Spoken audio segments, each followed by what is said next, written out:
Every evening at exactly 6:30, Harold would place his old flip phone on the kitchen table, screen facing up, as if positioning it might somehow encourage it to ring. He'd brew a cup of chamomile tea, the kind his daughter once teased him about. "Dad, only grandmas drink that," and sit by the window that overlooked the street. That window had witnessed years of family noise. Birthday balloons bouncing against the glass, grandchildren racing bicycles, his wife humming while watering her flowers. But now the house was quiet, the kind of quiet that echoes.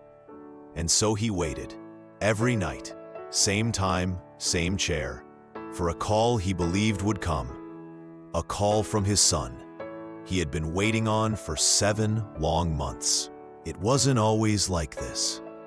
There was a time when his son, Matthew, called twice a week, once on Tuesdays during his walk to the subway, and once on Saturday mornings, always beginning with, "Dad, you up?"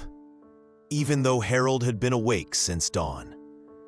But after Matthew moved across the country for a big tech job, things became complicated.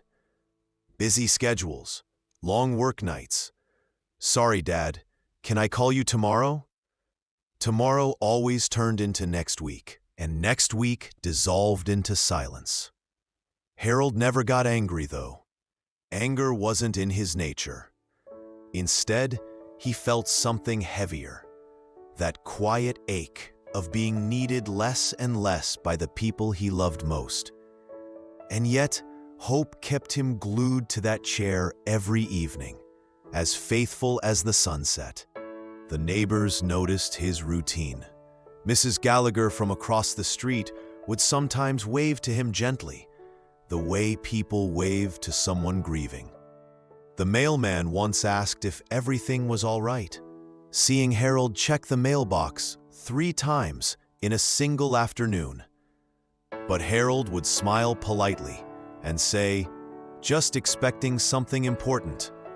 He couldn't admit the truth, that he was clinging to a memory of a little boy who used to run to him with muddy shoes and scraped knees, shouting, "Daddy, look what I did."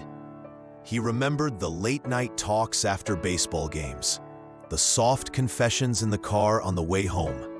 "Dad, do you ever think I disappoint you?" Harold always answered the same way. "Never, son, never once." And he meant it.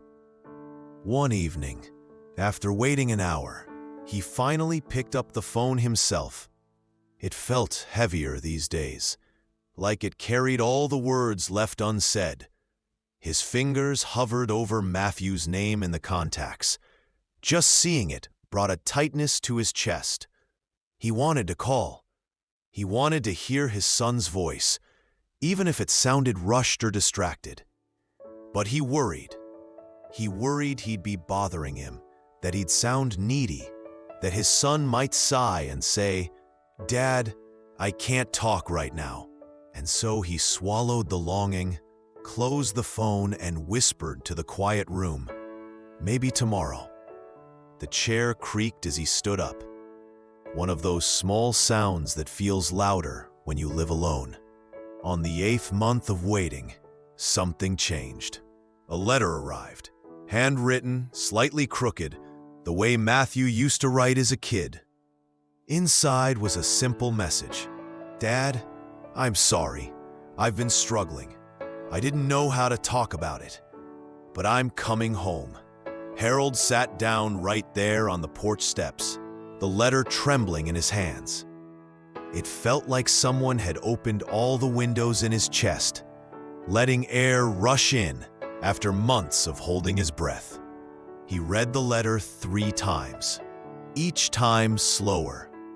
Not because the words changed, but because the relief softened the world around him. He whispered, "Thank you," though he wasn't sure if he meant Matthew or life itself. 2 days later, Matthew walked up the driveway, thin, tired, older somehow. Harold didn't ask questions. He didn't scold. He simply opened his arms and Matthew fell into them, like a child finding his way back home after wandering too far. No explanations, no apologies beyond what was in the letter. Just two hearts remembering how to beat together again. That night at 6:30, the phone sat untouched on the table. Harold didn't need it anymore. The call he'd been waiting for came in a different form. Quiet footsteps on the porch, a hug that lingered, and a son whispering, "Dad, I missed you." And for the first time in months, the house wasn't quiet. It was full again.